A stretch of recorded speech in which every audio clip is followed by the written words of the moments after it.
100% real, no fake. Documentales e historias de vida que no son tan ajenas a la tuya.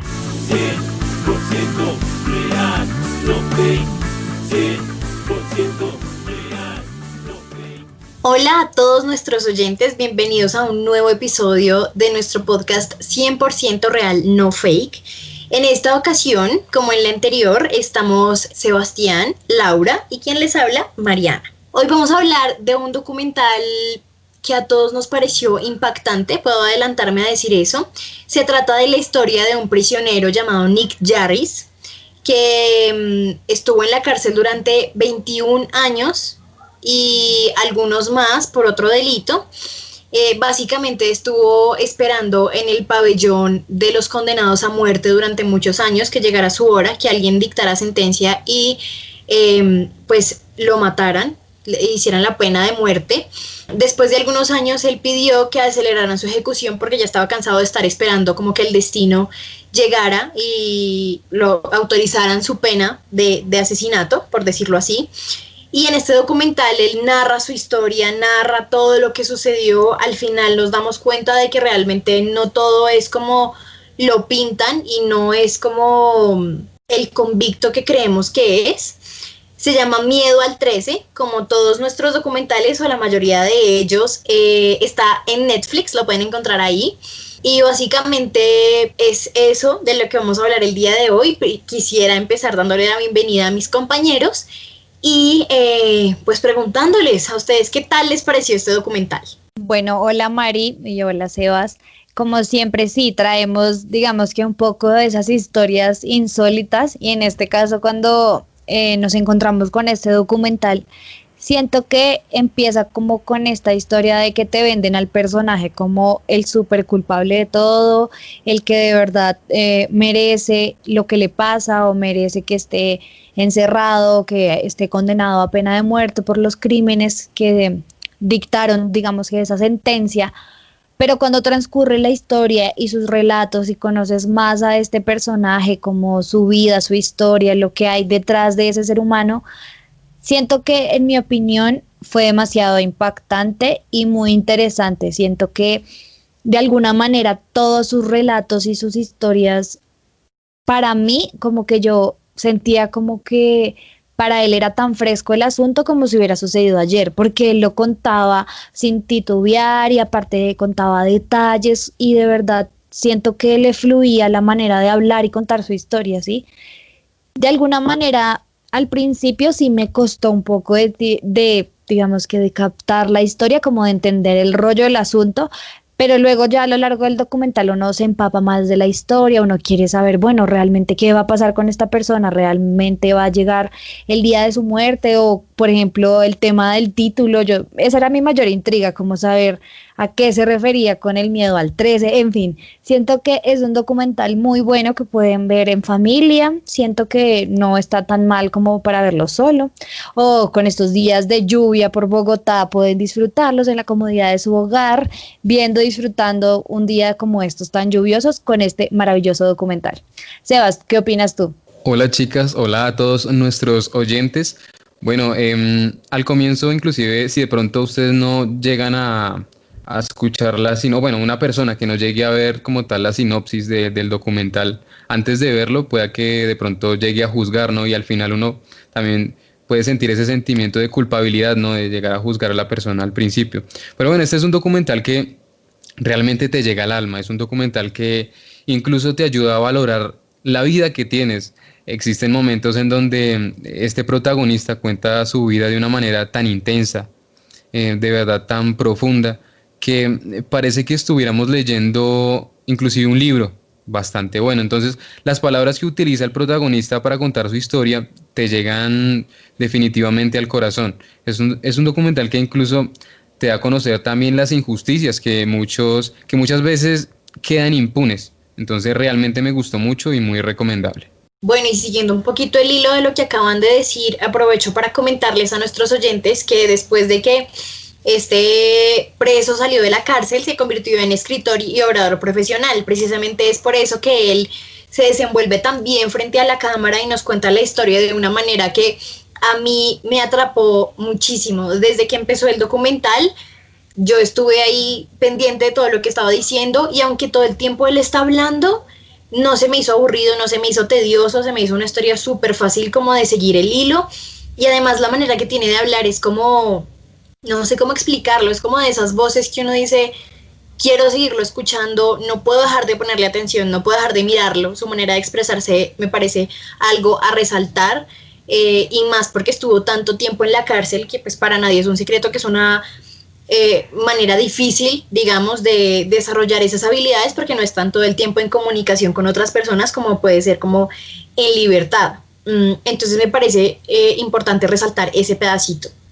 Pero bueno, ahora que ya sabemos la opinión de cada uno de nosotros sobre el documental, pasemos al primer tema del que hablaremos el día de hoy y es, ¿ustedes qué piensan del papel que juega la sociedad con respecto a estas personas que no tienen tantos privilegios, que no nacen en una familia muy adinerada ni con ciertas comodidades que otras personas podemos llegar a tener?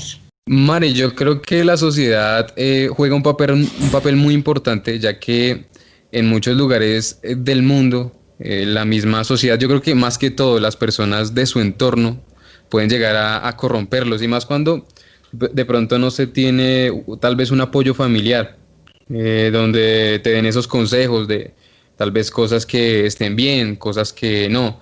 Y pues digo esto cuando específicamente estas personas menos privilegiadas tienen, digamos, son pequeñas, ¿no? Tienen poca edad, ya que pues alguien ya grandecito que pronto ya haya recibido una buena educación, haya tenido, sí, una buena, no sé, en buena cultura o algo así, no sé, puede ser, pues ya digamos que puede decidir su propio camino. Entonces, yo creo que juega un papel muy importante y yo lo vería por ese lado.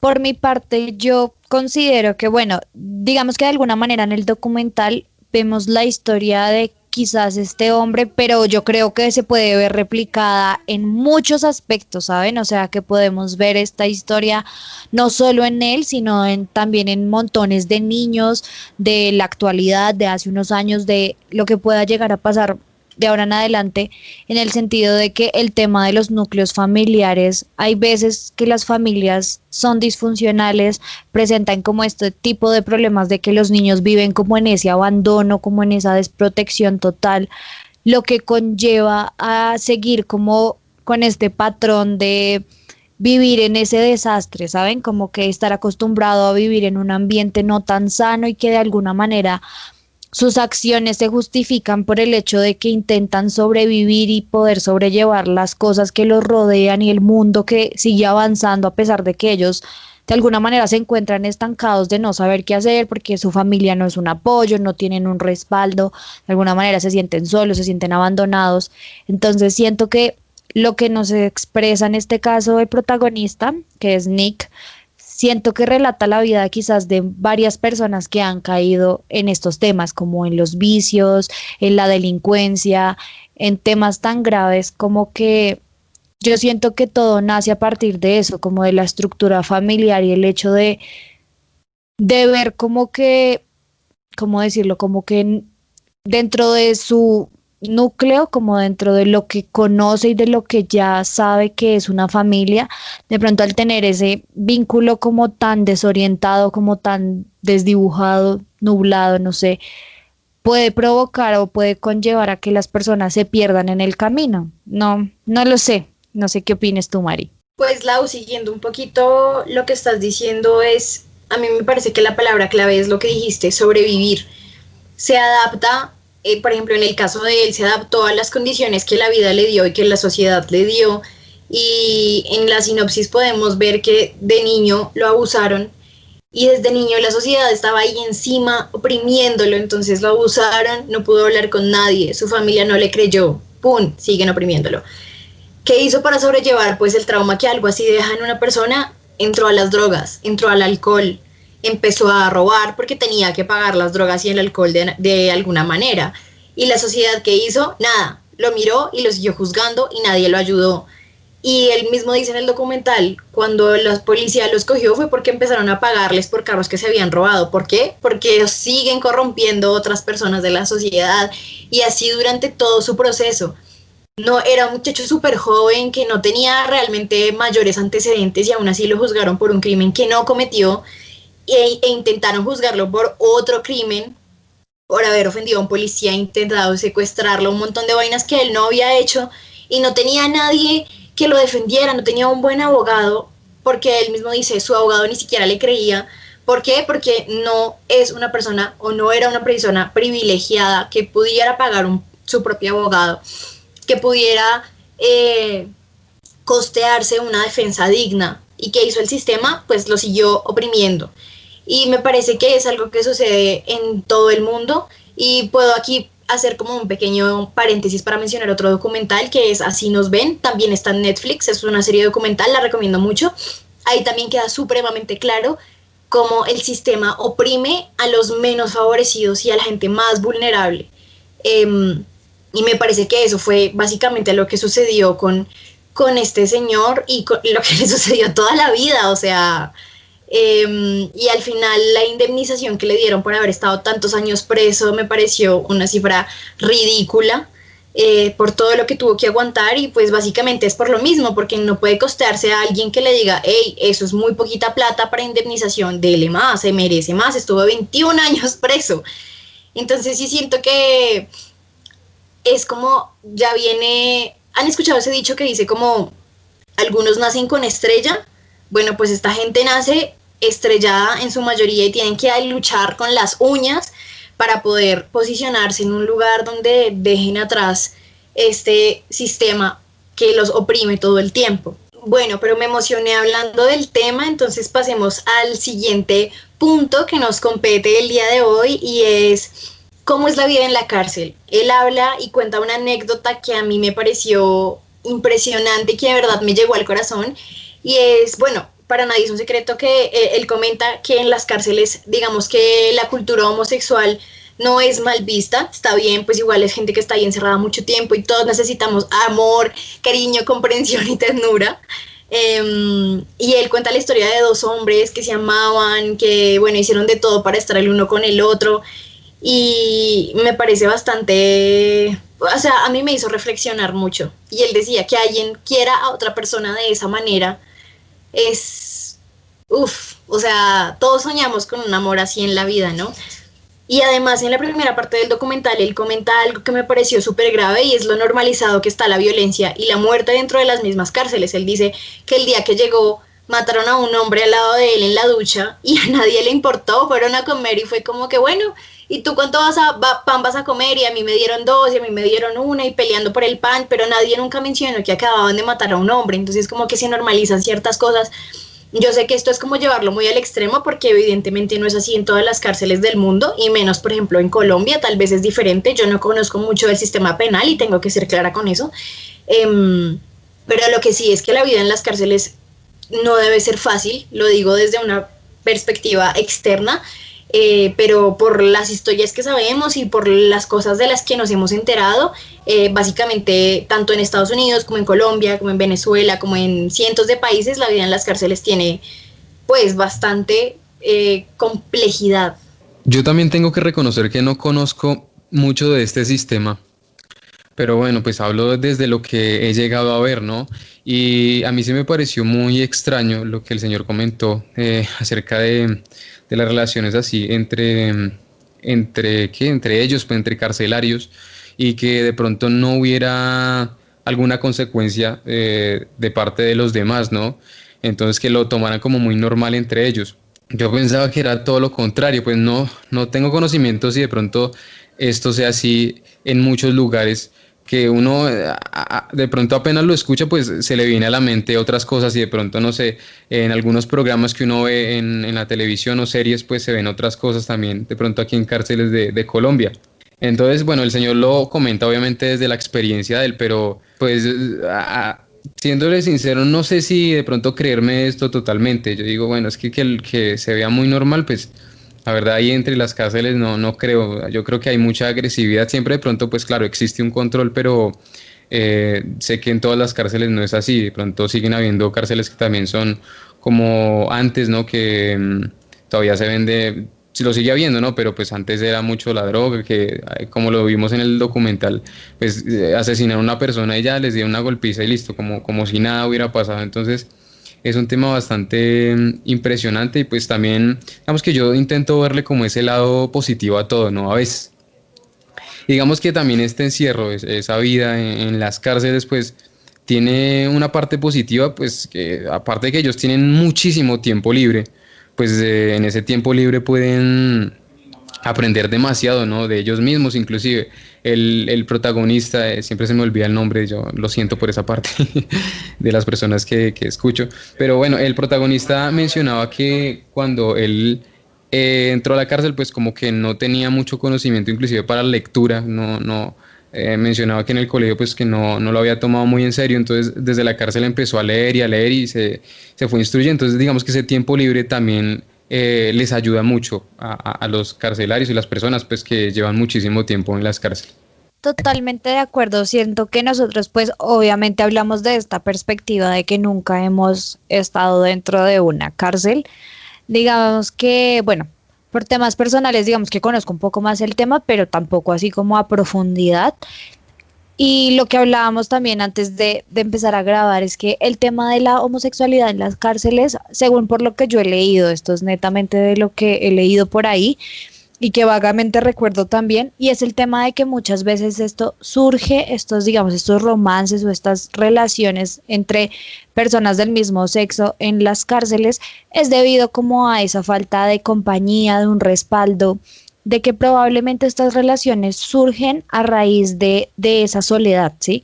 Muchas veces las personas que van obviamente se consideran 100% heterosexuales y con toda la calma y fe del mundo dan, digamos que certifican eso de su orientación sexual, pero muchas de las personas cuando se encuentran en estos sitios de alguna manera se sienten vulnerables y de alguna manera sienten como ese abandono y esa soledad que cuando empiezan a compartir con las demás personas de este lugar, de las cárceles, de alguna manera empiezan a generar como estas relaciones un poco más estrechas, a empezar a poder valorar más el tema de la compañía, el tema de encontrar puntos en común y pueda que en ese punto ya pase a un segundo plano el tema del género, ¿sí? Como, es hombre, sino que ya se interesa más por el tema de me brinda compañía, charla, es buen amigo o es buena persona, lo que sea.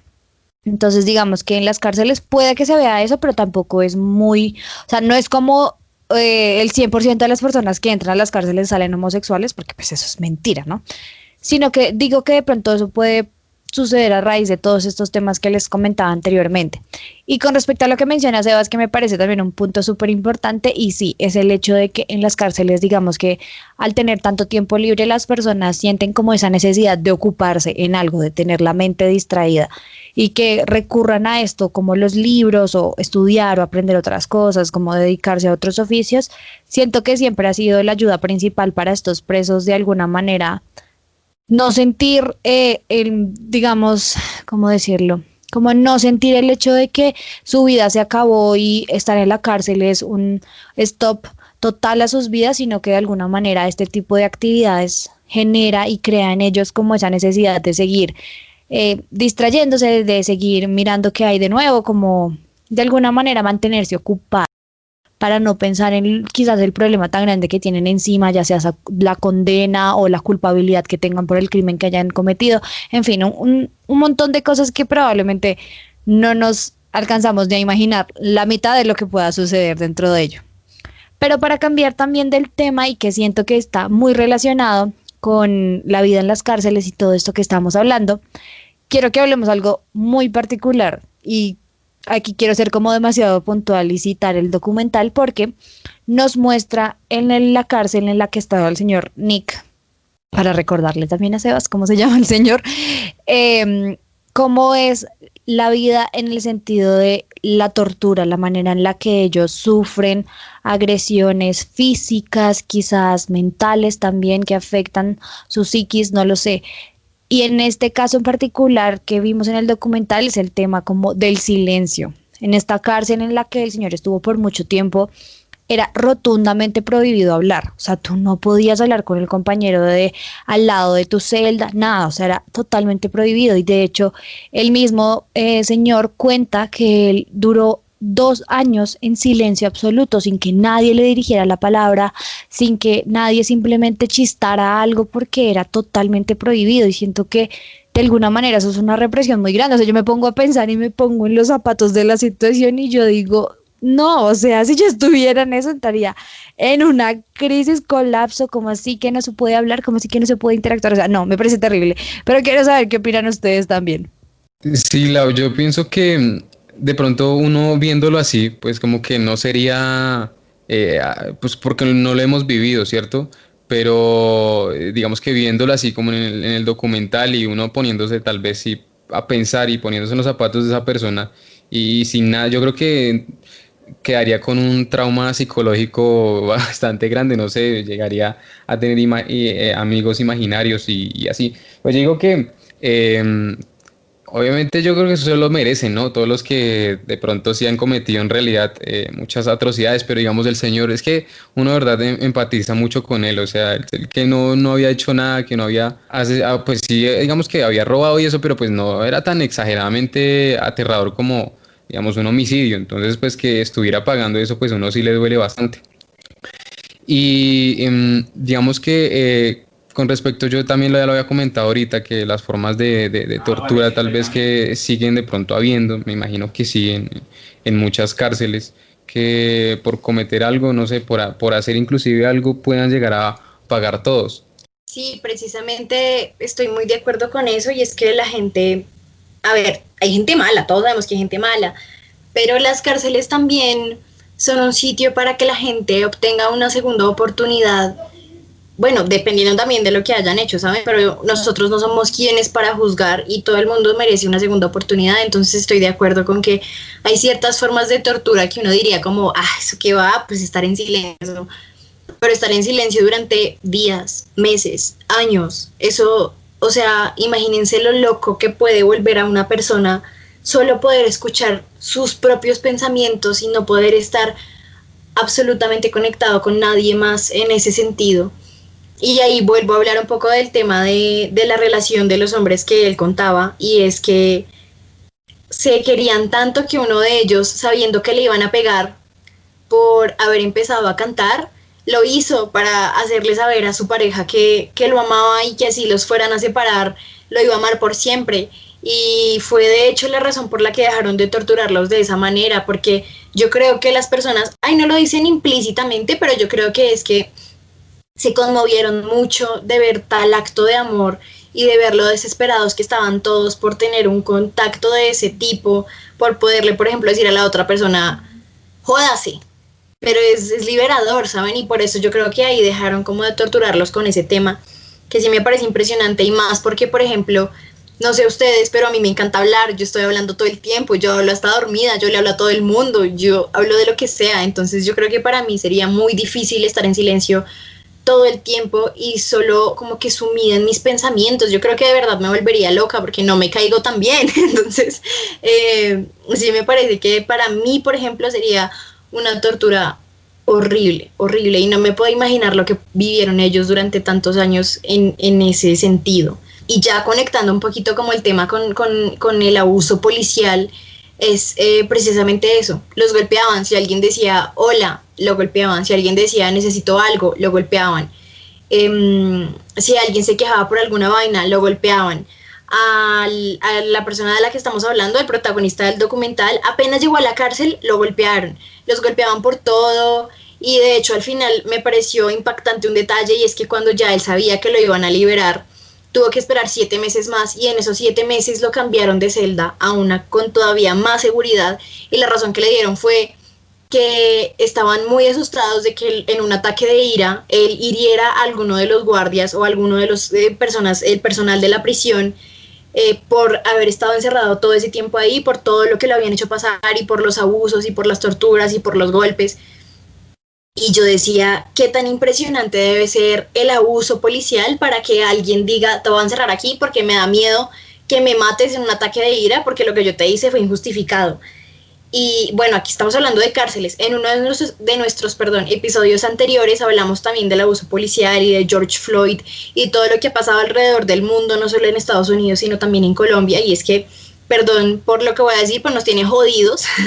nos tiene súper jodidos y siento que lo estamos normalizando de lo jodidos que nos tiene. Es como, bueno, ya así es, ya la policía nos pega, nos dispara, nos roba, nos lo que sea, y bueno, no pasa nada.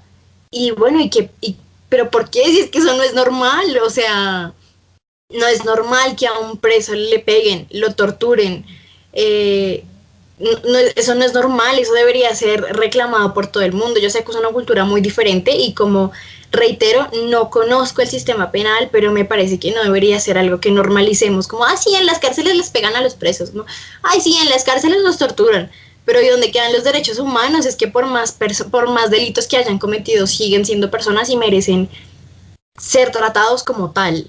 Pero bueno, ¿ustedes qué piensan sobre el tema del abuso policial que sufrió él y en general del abuso policial? Por mi parte, opino que siempre ha sido un tema de debate, ¿saben? El hecho de que no es desconocimiento público, el hecho de que la policía o las Fuerzas Armadas en general abusan del poder que tienen porque de alguna manera se sienten respaldados por el Estado, ¿sí?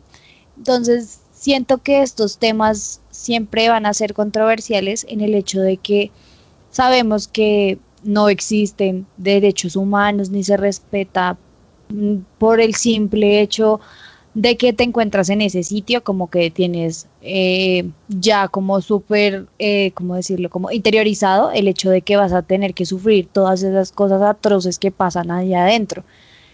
Y de alguna manera siento que eso, como mencionaba Mari, siempre ha sido justificado por el hecho de eso, de que como cometen crímenes, la gente merece los peores castigos. Y sí, digamos que de alguna manera me siento a favor de ese pensamiento porque uno dice como, sí, o sea, esa persona que mató, que violó, que robó, lo que sea, merece lo peor.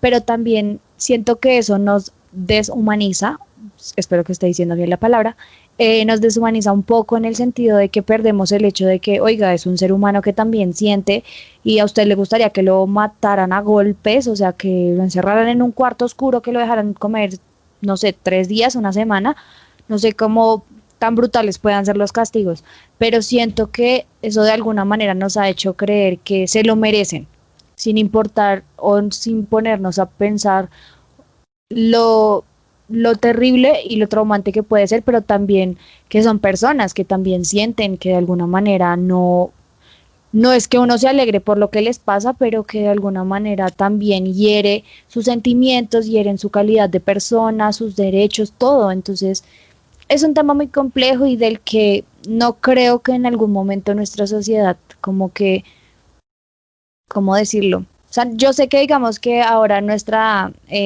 juventud, toda anciana, nuestra, como sí, nuestra era, nuestra sociedad actual es un poco más consciente de estos temas, pero igual es un camino bastante duro por recorrer porque igual seguimos justificando la violencia, creemos que los delitos o la delincuencia tiene que ser de alguna manera castigada y que los golpes o que la tortura es el camino. Entonces, eso va a ser un poco complejo como cambiar esa mentalidad, pero igual me alegra que de alguna manera poco a poco la sociedad actual abra los ojos y vea como el hecho de que también son personas y que sufren como cualquiera de nosotros y pues igual, ¿quién es uno para juzgar lo que hacen esas personas, no? O sea, uno nunca sabe en qué momento los llevó a cometer ese tipo de cosas o si realmente están enfermos mentales o que sea. Eso es un tema bastante complejo y bastante debatible, pero Sebastián, cuéntanos tú, te voy a dar la palabra para que no entremos aquí en el calor de la discusión. No, sí, claro, ya con todo lo que se está mencionando, de pronto uno piense que cualquier cosa, yo a veces pienso eso, ¿saben? A veces pienso que cualquier cosa que uno diga, pues tal vez a veces pueda llegar a sentirse mal otra persona por lo que uno comente.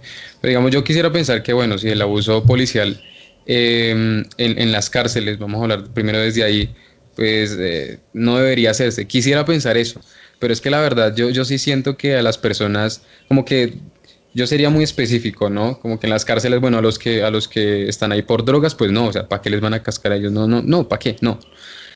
Porque ahí sí siento que es abuso, ¿no? De pronto, no sé, a las personas que están ahí por robar también, es como que no lo siento así. Pero, por ejemplo, para las personas que sí han llegado a asesinar, a violar, han hecho cosas de verdad muy macabras, pues sí siento que ya es que ya no son personas, o sea, ya yo no siento como a esa, no sé, no los siento humanos básicamente. Entonces yo creo que en ese punto sí merecerían un castigo bastante fuerte de golpes y cosas así, no sé.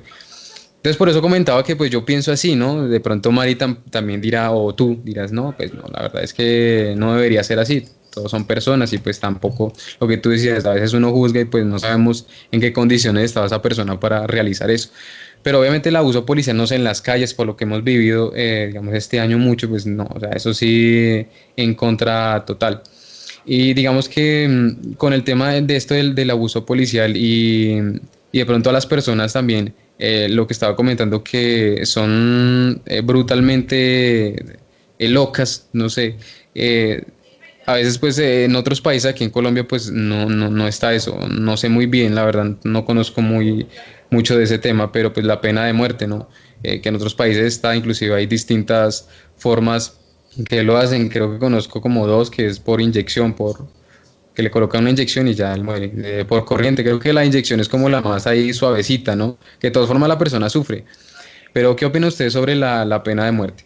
Sebas, la verdad, para mí, ahorita que también lo estábamos hablando fuera de micrófono, siento que es un tema también complicado de tratar, es un tema delicado, pero que igual nos lleva a pensar muchas cosas. Y como yo, pues más o menos les mostraba mi pensamiento, les enseñaba más o menos como mi línea por ese lado, siento que la pena de muerte ha sido muy debatida por eso mismo que hablábamos antes, por el tema de los derechos humanos, el tema de la vida, de que siempre intentamos como preservar la vida, que tú tienes derecho a vivir, tienes derecho a una segunda oportunidad, tienes derecho a de alguna manera resarcir tus errores y que de alguna manera la sociedad tenga que aceptarlo porque pues eres una persona como cualquiera que comete errores, aunque pues un asesinato, una violación no la considero un error, pero en fin, por eso digo que trae muchos temas a discutir. Pero mi opinión particular con este tema es en el hecho de que siento que la pena de muerte ha estado como diseñada, por ejemplo, pues que lo hemos visto más que todo en Estados Unidos, que ha como sonado bastante ese tema, es por el hecho de que son a personas que han cometido, pero, o sea, el crimen que uno de verdad queda perplejo de solo pensar que esa persona pudo haber hecho eso, ¿sí? Yo siempre he pensado que, por ejemplo, el tema de la violación, yo siempre he pensado que sí debería haber pena de muerte para esas personas. Siento que es un tema que para mí, en mi caso como mujer, es un tema muy difícil en el sentido de que la violación, así como también mostraron en el documental, nunca ha sido algo fácil que las personas puedan hablar y que el hecho de que existan personas que se aprovechen de eso, que de alguna manera dañen a otras personas, que generen traumas terribles porque pues es una violación, digamos que deja muchas secuelas. Entonces siento que, por ejemplo, ese tipo de personas probablemente sí, pero igual también es que la pena de muerte ya va como para algo muy heavy. Siento que debería aplicarse en esos casos o que de verdad la ley debería como regular para como para tales crímenes vamos a aplicar esto y que lo tengan bien claro y así de pronto también no sé si disminuiría el tema de la criminalidad en esos puntos que digamos dijeran como tales crímenes, entonces no sé si disminuyan esos crímenes, pero ay, es que es complejo. Como el tema, creo que es en China que hay pena de muerte por el tema de las drogas. A mí, por ejemplo, ese me parece muy denso. O sea, me parece muy denso que te vayan a matar por llevar drogas. Sé que, pues, sé que el crimen es heavy, pero pues morir por eso no lo sé. O sea, por ejemplo, lo que decía Sebas ahorita, como drogas comparada con violación, pues uno dice, güey, pues uno lo piensa mejor, no lo sé. No sé qué opinan ustedes.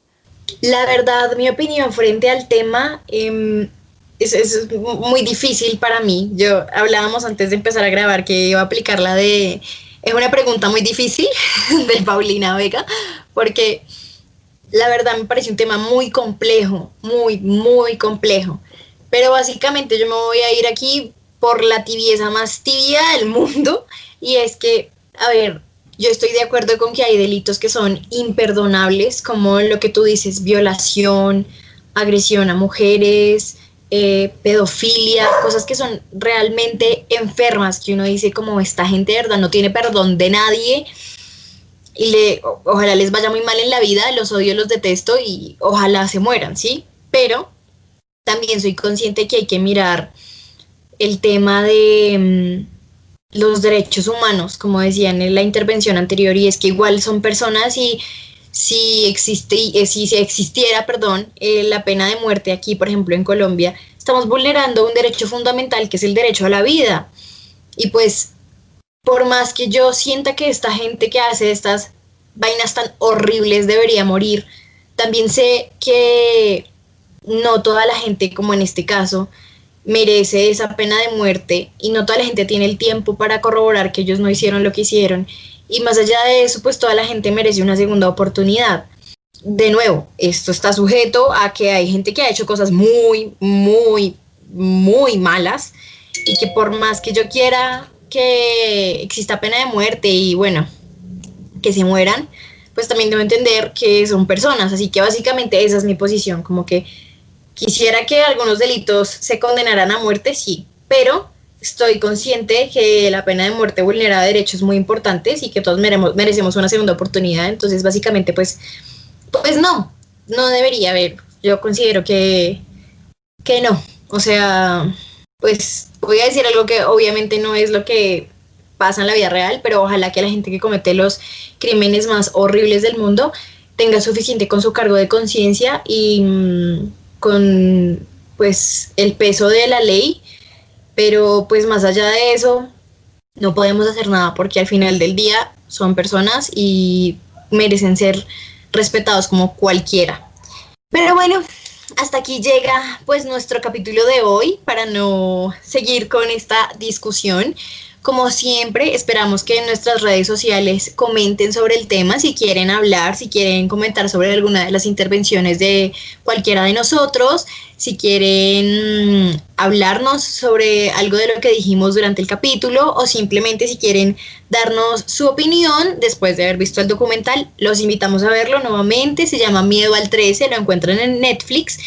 Y nada, pues esperamos que nos escuchen en nuestros capítulos pasados y en nuestros capítulos futuros y nos escuchamos dentro de 8 días. Gracias. Recuerda seguirnos en nuestras redes sociales. Facebook como 100% Real No Fake, Instagram @Real No Fake _podcast y Twitter